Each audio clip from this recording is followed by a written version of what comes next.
Ano ka mo? Carhartt? Di ba? Usapang workwear. Yan.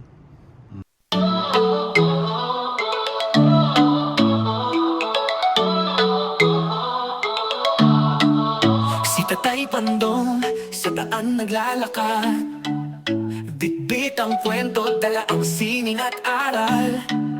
Sa bawat hakbang may kwento alaala, Amerika't bayan pinagsama sa tala. Tatay Pandong, ating samahan sa kwentuhan, tawan, walang hangganan. Sa hirap at ginhawa, masarap kasama Tatay Pandong. Ikaw ang inspirasyon ng masa.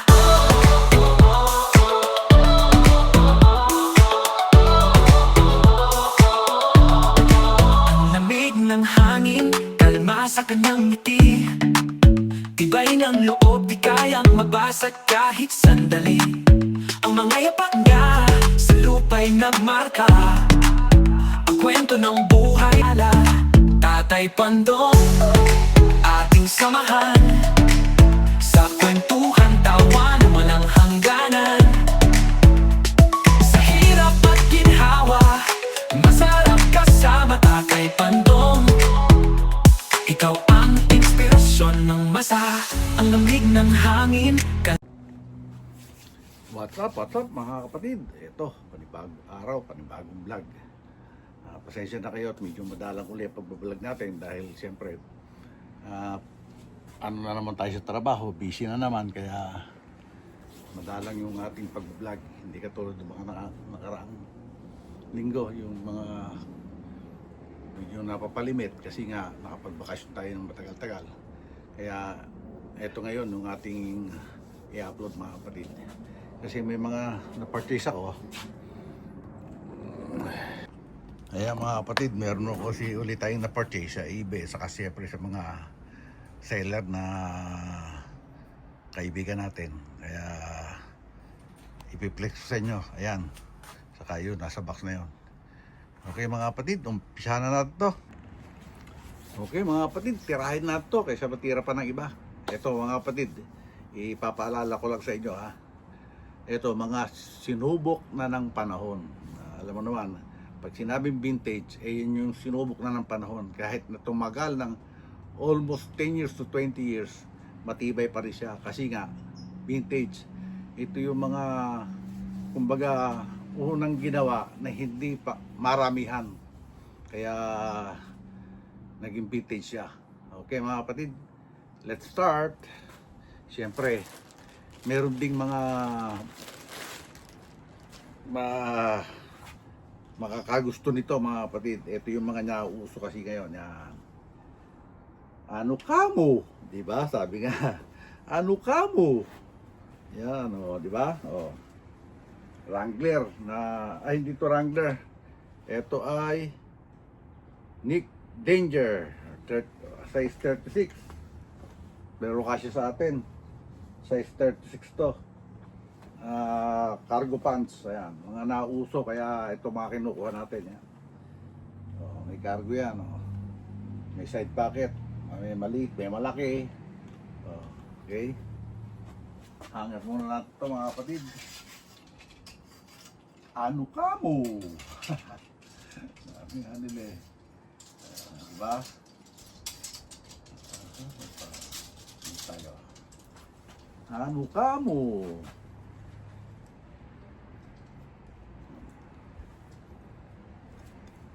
Ayan o, di ba? Yung mga nauso kasi ngayon dito, camouflage. Ewan ko sa Pilipinas kung pinapayagan na magsuot ng ganito yung iba. Ito Wrangler to. Ayan. Ay, hindi pala Wrangler. Danger. Nick Danger ang gumawa.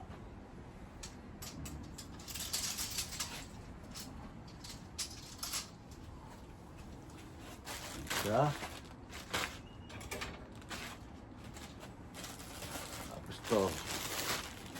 Ito. Siyempre, camouflage pa rin. May button na siya.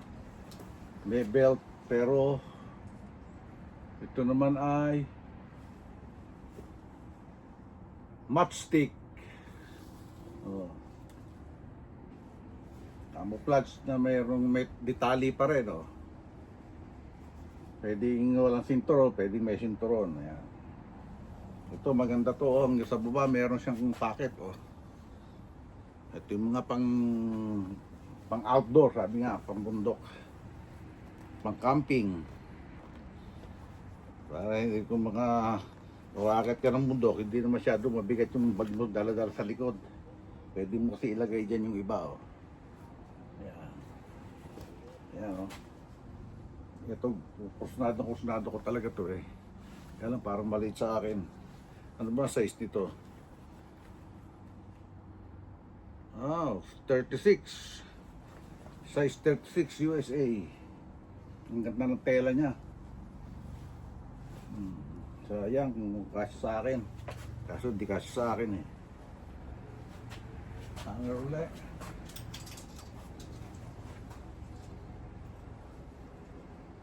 Ang ganda pa ng pagkakamo niya. Camo green. Yun eh. Brown yata isang tawag sa isang yun, eh.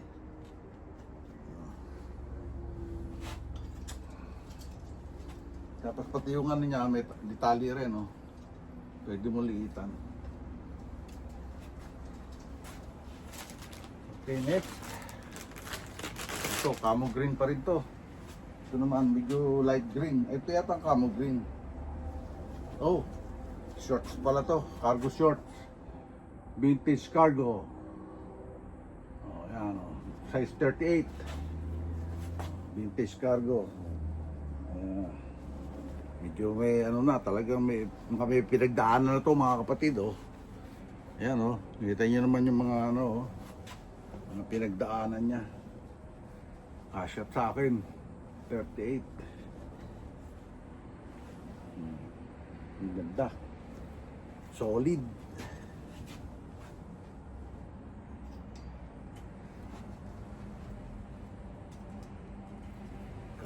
Cargo. Ano ka mo? Cargo? Cargo shorts.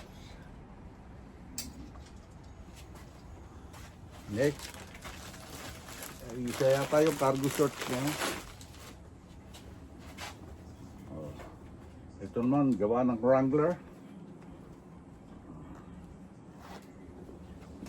Hindi ka kulay na ba? Wala pa. Ito, iba kulay rin to. Cargo shorts din siya.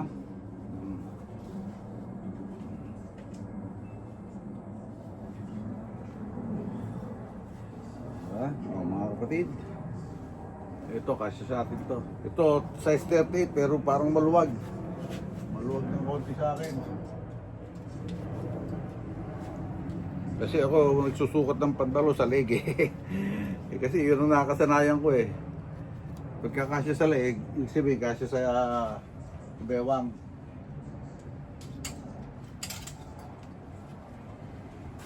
Another one. Ito, balot na balot.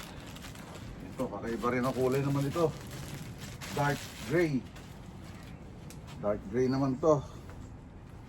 Ano naman to may gawa nito? Oh, Wrangler din. Pero pareho siya ng style, oh. Kaya lang ang kulay niya lang ang pinagkaiba. Pareho siya ng style ng packet. Oh. Ayan, oh. Ito, malaki rin to yata sa akin. 38 din siya pero malaki sa akin. Kaya sinisinturonan.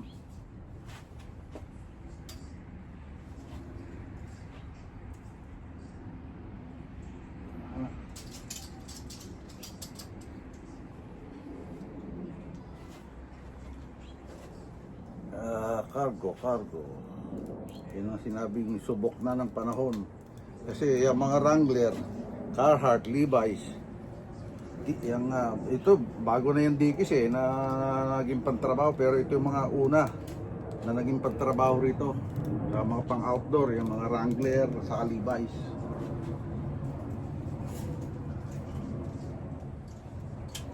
Ayan. Pat. Okay. Ito, lima, priority mail. Ito, green camo rin to. Nakulay na ba? Wala pang kulay. Ibang kulay naman to. Bago pa pala to. Wrangler din. Ibang design naman. Ibang design ng side pocket niya. Bago pa to. Ayan, may tag pa. Ito, dead stock. Ang tawag na dead stock. 38 by 30. Maluwagan laylayan. Yan mga kapatid. Diba?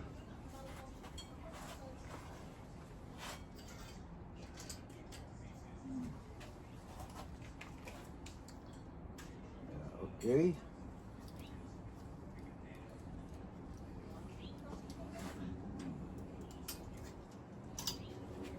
And then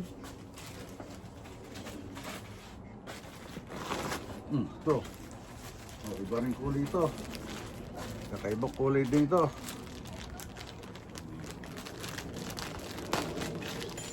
Ito naman medyo dark.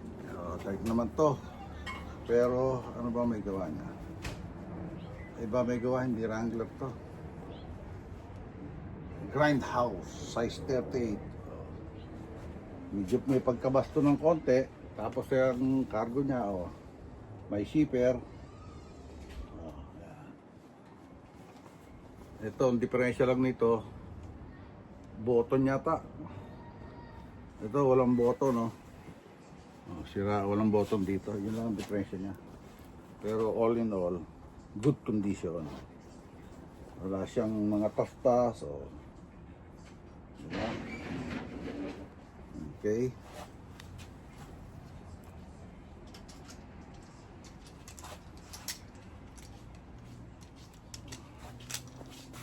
Ay. Ito naman.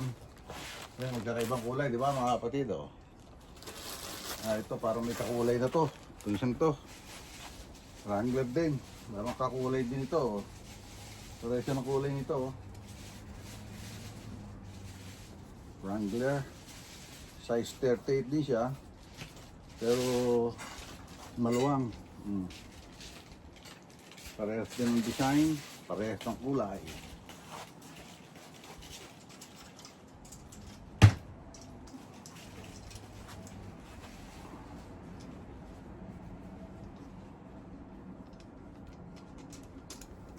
Parehas ng design, parehas ng kulay, parehas pa ng size. Matik pa malaglag.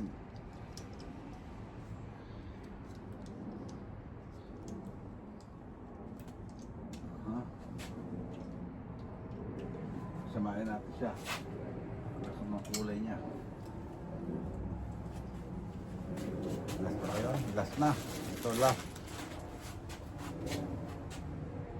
Ito, parang medyo desert storm ang class niya. Magkaiba rin ang design, iba kulay. Cargo pants pa rin, siyempre. Kaya lang, maluwang ang laylayan ito. 38 by 30 rin. Ayan.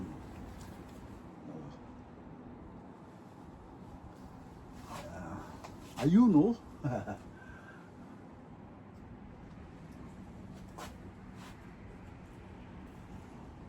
Okay. At natapos na nga ang ating cargo pants at dumako naman tayo. Wow. Malalim na Tagalog. At dumako naman tayo sa ayos muna natin. Cargo pants natin. Yan na. Ito, kambal. Magkapareho ng kulay. Kambal siya. Ayan.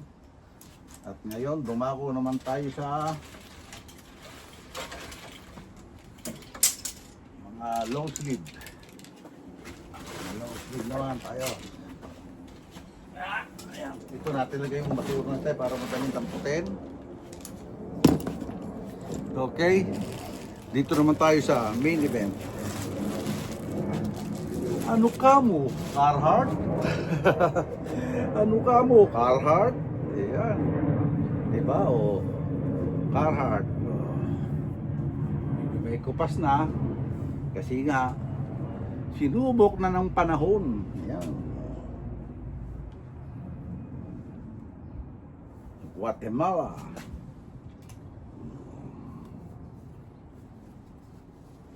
Yun, oh. Tayo. Ayan.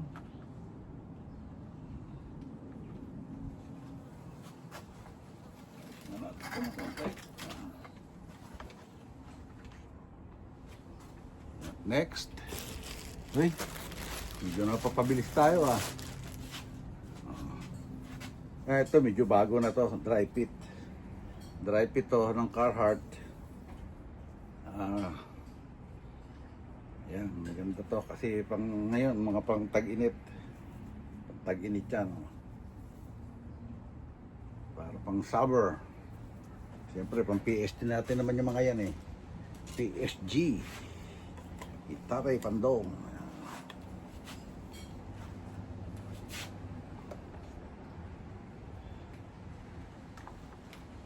Yun, oh.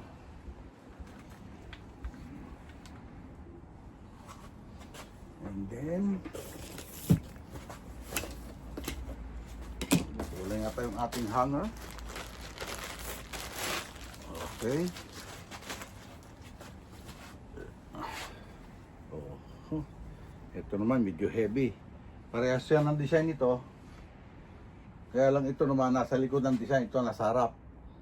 Ito nasa likod ng design niya. Ang print niya. Oh. Carhartt.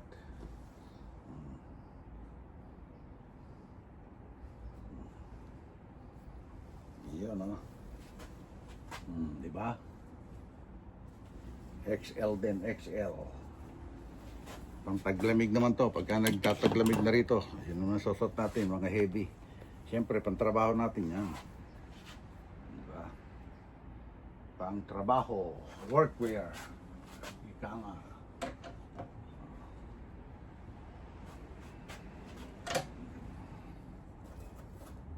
Workwear.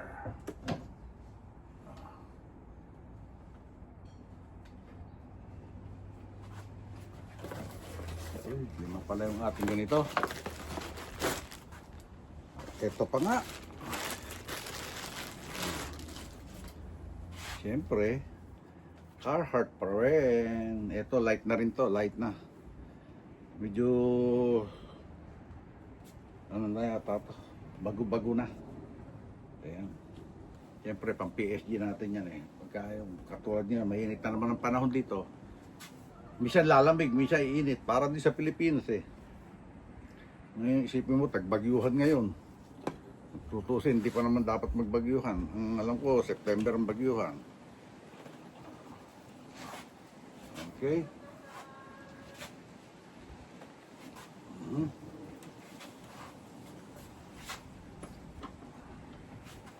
Sandali, at kukuha pa tayo isang hanger.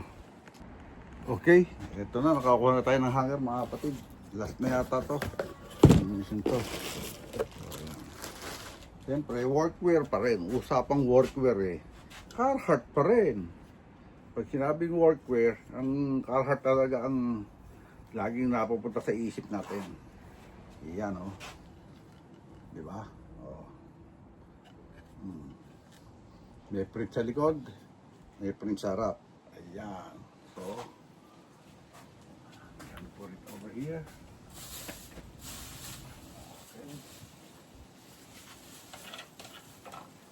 Okay. Kita ba? Ayan, kita nyo ba lahat, mga kapatid? Ayan siya, oh.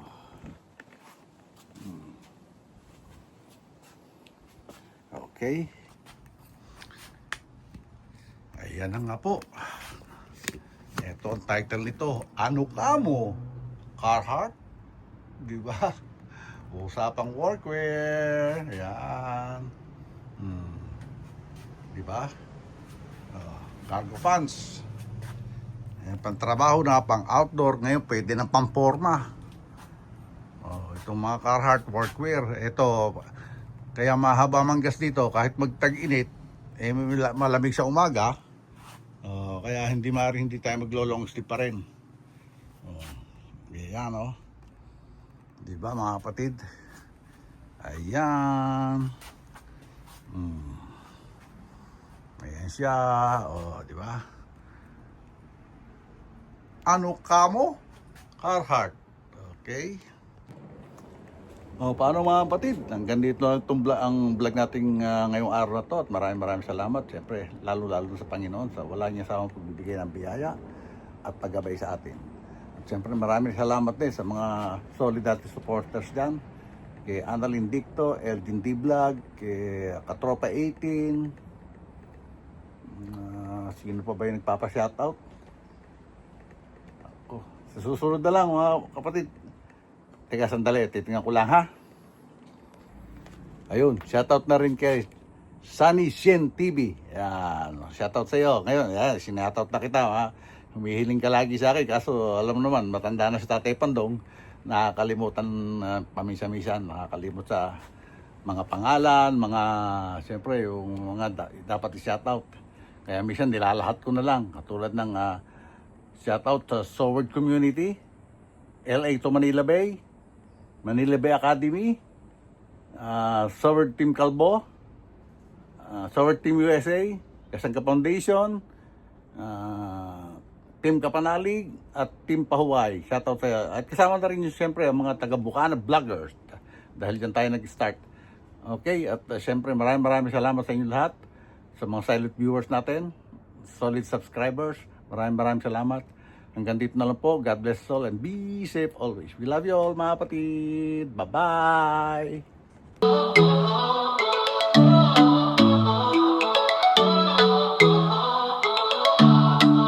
Si Tatay Pandong sa daan naglalakad, bitbit ang kwento, dala ang sining at aral.